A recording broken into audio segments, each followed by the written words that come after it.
अस्सलाम वालेकुम। पेशे खिदमत है अकबर और बीरबल की दास्तां का एक और किस्सा। एक दिन बीरबल दरबार में काफी देर से आया, जबकि शहनशाह देर से आने की वजह जानना चाहता था। तो उसने कहा कि आलिजा, मैं क्या कर सकता हूँ? मेरे बच्चे ने खिलाना शुरू कर दिया और जिद रहे कि आज मुझे दरबार में नहीं जाना चाहिए। ये बड़ा मुश्किल मामला था कि मैंने उनके सामने वजाहत की कि आज मेरे लिए बड़ा जरूरी है कि मैं जाऊं और दरबार में हाजिरी दूं। मैंने बहुत वक्त जाया किया है, इस वजह से देर हुई है। शहनशाह बीरबल के बहाने से मुतमईन ना हुआ और उसने कहा कि बीरबल, मुझे तुम्हारे साथ इत्तेफाक नहीं है। बच्चे के गुस्से को ठंडा करना कोई मुश्किल नहीं है। ये कोई ऐसी वजह नहीं कि तुमने इतना ज्यादा वक्त क्यों लिया। बीरबल हंस पड़ा और कहा कि महाराज, बच्चों को झड़कना आसान है मगर उनको कोई चीज समझाना बहुत मुश्किल होता है। शहनशाह ने कहा कि बेवकूफों वाली बातें मत करो।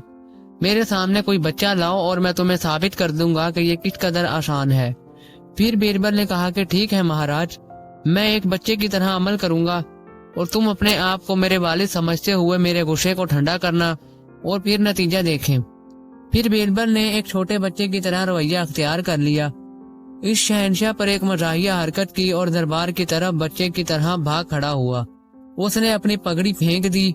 आखिरकार वो शहनशाह की गोद में बैठ गया और उसकी मूंछें खींचनी शुरू कर दी।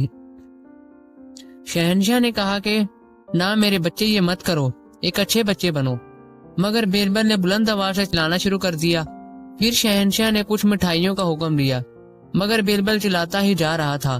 शहनशाह चिड़चिड़ा हो गया, मगर उसको ठंडा करने की कोशिश करते हुए उसने कहा कि क्या तुम खिलौनों के साथ खेलना चाहते हो? ये लो खिलौने। मगर बीरबल ने चिल्लाते हुए कहा कि मैं गन्ना लेना चाहता हूँ। शहनशाह मुस्कुराया और उसने गन्ने का ऑर्डर दे दिया।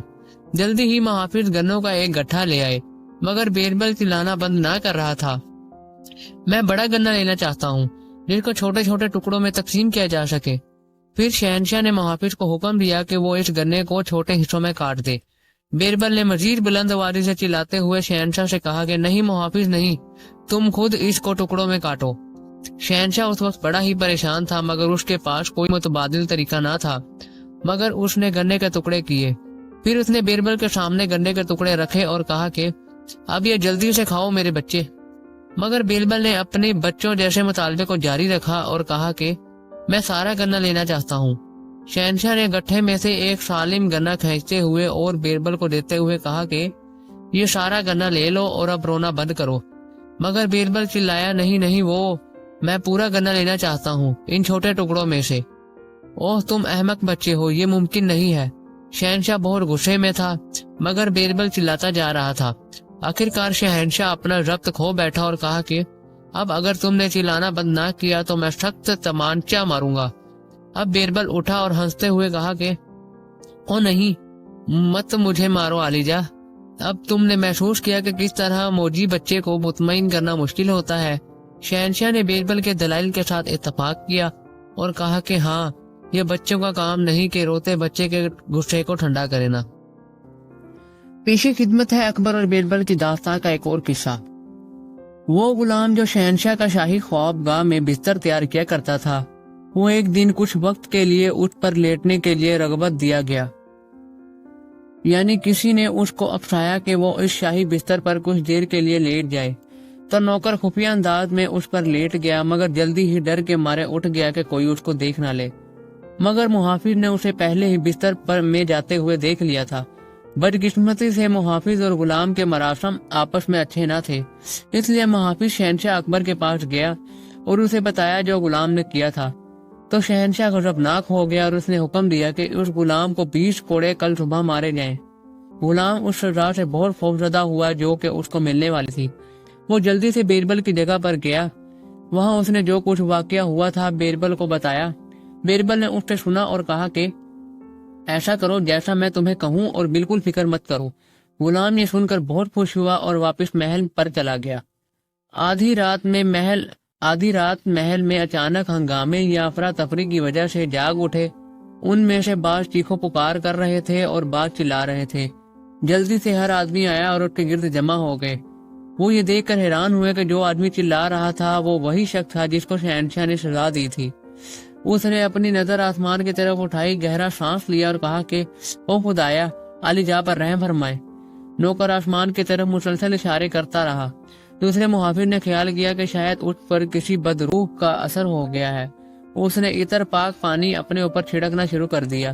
شہنشاہ اور ملکہ بھی اس ہنگامے کی وجہ سے بیدار ہو گئے۔ وہ بھی نوکر کے کوارٹر کی طرف پہنچے۔ ابھی تک نوکر نے چلانا بند نہ کیا تھا۔ براہ کرام میرے آقا مجھے معاف فرمائے، شہنشاہ پر رحم فرمائے۔ یہ منظر دیکھتے ہوئے شہنشاہ کی آنکھوں سے آنسو نکلتے ہوئے اس نے روتے ہوئے کہا کہ مہاراج کتنی بڑی آپ کے لیے سزا ہے، یہ مقابلہ آپ کے میرے کوئی بات نہیں۔ شہنشاہ حیران ہو گیا اور اسے پوچھا کہ کیا سزا، بےہودہ مت بکو۔ نوکر نے کہا کہ مہاراج میں نے خواب دیکھا کہ یام ڈوٹ جو کہ موت کا پیغام رساں ہے، اس نے آپ کو ایک ستون کے ساتھ باندھا اور آپ کا کوڑے لگا رہا تھا۔ میں نے یہ دیکھا اور یام ڈوٹ اور تمہارے درمیان چھلانگ لگا دی اور کہا کہ میرے آقا میرے شہنشاہ کو کوڑے مت مارو، اس کی بجائے میں کوڑے کھانے کے لیے حاضر ہوں۔ مگر یام ڈوٹ نے کہا کہ نہیں، اس آدمی کو سزا کا مزہ چکھنا چاہیے۔ تم اس بستر پر سوئے تھے چند منٹوں کے لیے اور تجھے 20 کوڑوں کی سزا دی گئی تھی۔ جب شہنشاہ اس بستر پر کئی سالوں سے سو رہا ہے، اس کو 1000 سے زائد کوڑے لگانے چاہیے۔ یہ کہتے ہوئے نوکر نے لامتناہی رونا شروع کیا۔ شہنشاہ خاموش رہا اور اس نے اپنے سزا کے احکامات واپس لے لیے۔ اس ڈرامے میں یقیناً بیربل کی مداخلت نے کام کیا۔ پیشی خدمت ہے حال، ماضی اور مستقبل، اکبر اور بیربل کی داستان کی ایک اور کہانی۔ ایک دن شہنشاہ اکبر نے اعلان کیا کہ جو کوئی درج ذیل سوالات کے جواب دے گا اس کو بھاری انعام دیا جائے گا۔ یہ سوالات تھے: یہ کیا ہے جس میں آج موجود ہے اور ایسا رہے گا اور اس کے بعد بھی رہے گا؟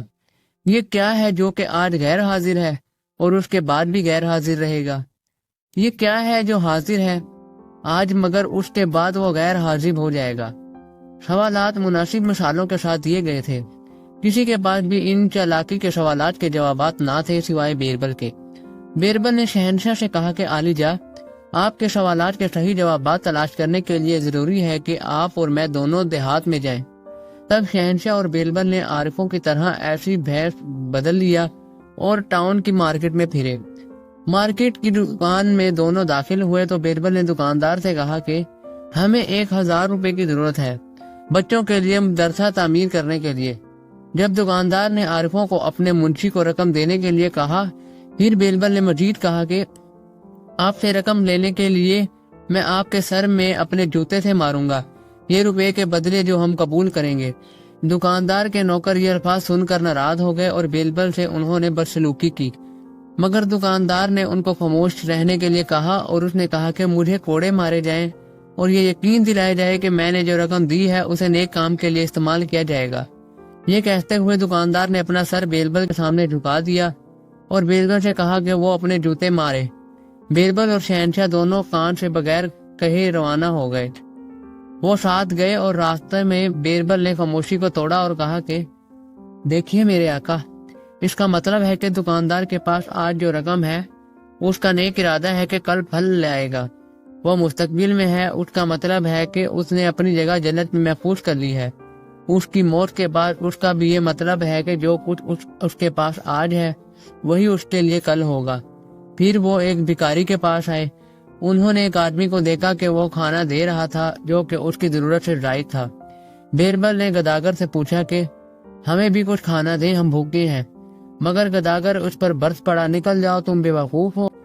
پھر بیربل نے کہا کہ آپ کے دوسرے سوال کے جواب میں یہ گداگر خدا کو خوش کرنے کے اہل نہیں ہوگا، لہٰذا اس کا مطلب یہ ہوا کہ اس کے پاس جو کچھ نہیں اس کے پاس کل بھی کچھ نہیں ہوگا۔ تھوڑی دیر کے بعد انہوں نے ایک گوشہ نشین کو دیکھا، وہ درخت سے نیچے مراکب میں پڑا ہوا تھا۔ بیربل نے اس کے آگے کچھ رقم رکھ دی، مگر اس گوشہ نشین نے کہا کہ اس کو لے جاؤ، یہ تمام بیماری ہے میرے لیے، مجھے ان کی ضرورت نہیں ہے۔ مگر اب بیربل نے کہا کہ مہاراج، اس کا مطلب ہے کہ اب یہ غائب ہے مگر اس کے بعد یہ حاضر ہوگا۔ آج یہ تمام خوشیاں قربان کر رہا ہے مگر کل کو وہ لازمی حاصل کرے گا۔ اور مہاراج، چوتھی مثال آپ کے معاملے میں، تمہاری ماضی کی زندگی کے اچھے اعمال کی وجہ سے آج تم اچھی زندگی بسر کر رہے ہو اور زندگی کے لطف اٹھا رہے ہو۔ تمہارے پاس زر رہے اور عزت و اقتدار، اگر تم اچھی حکومت اور انصاف کے ساتھ جاری رکھو گے یہ تمہارے پاس بعد میں بھی رہے گا۔ اگر تمہارے اعمال خراب غلط ہو گئے اور تم ان کی حفاظت مستقبل کے لیے نہ کر سکے تو تم سے چھین جائے گا۔ شہنشاہ بیربل کی دانائی اور ایماندار لاجوابات سے بہت خوش ہوا۔